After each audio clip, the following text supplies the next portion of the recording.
Hi there.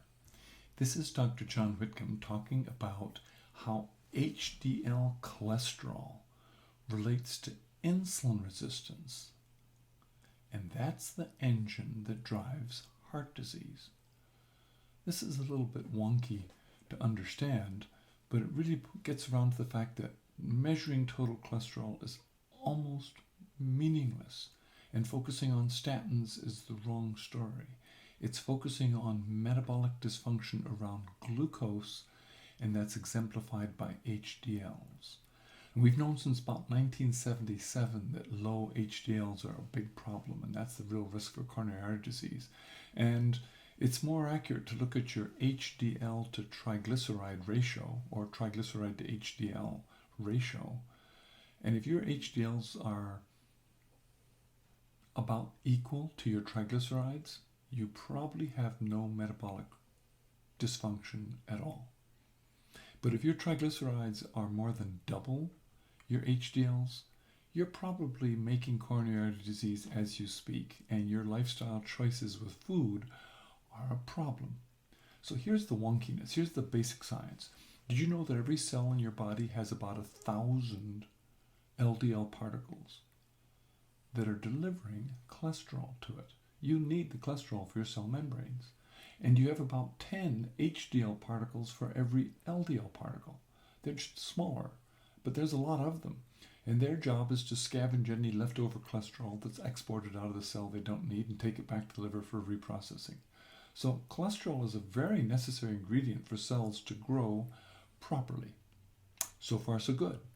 The question is, what is it that gets them in trouble?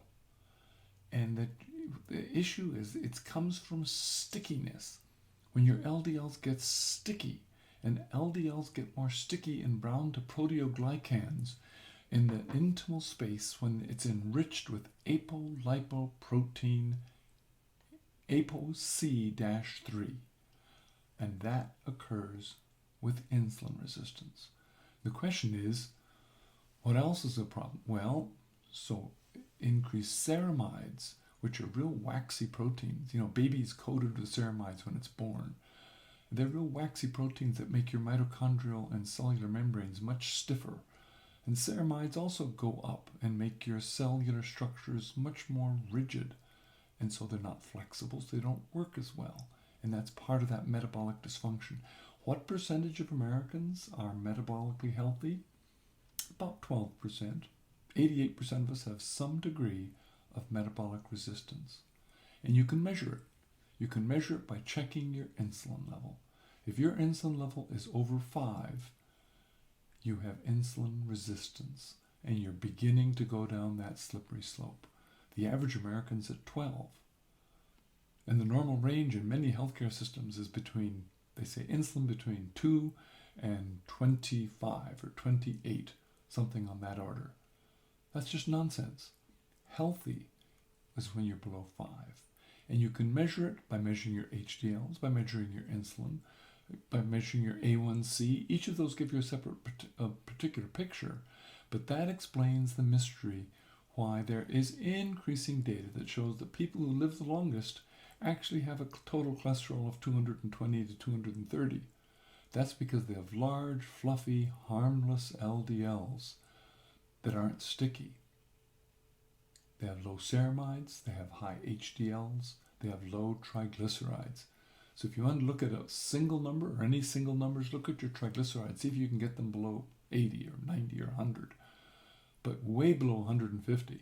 Get your HDLs up to equal to your triglycerides. That means you've stopped eating bread and sugar almost completely. And you're getting better. And that's deliciously wonderful to keep you healthy like that. So it's not cholesterol you should be worried about. It's the size of your tummy, your insulin level, your A1C. All of those metabolic functions are looking to insulin resistance. And that's the engine of heart disease. And that is much harder to fix than a simple pill for cholesterol. This is Dr. John Whitcomb for News and Nutrition. Why it's insulin that's a problem, and HDLs, and that's what's driving heart disease.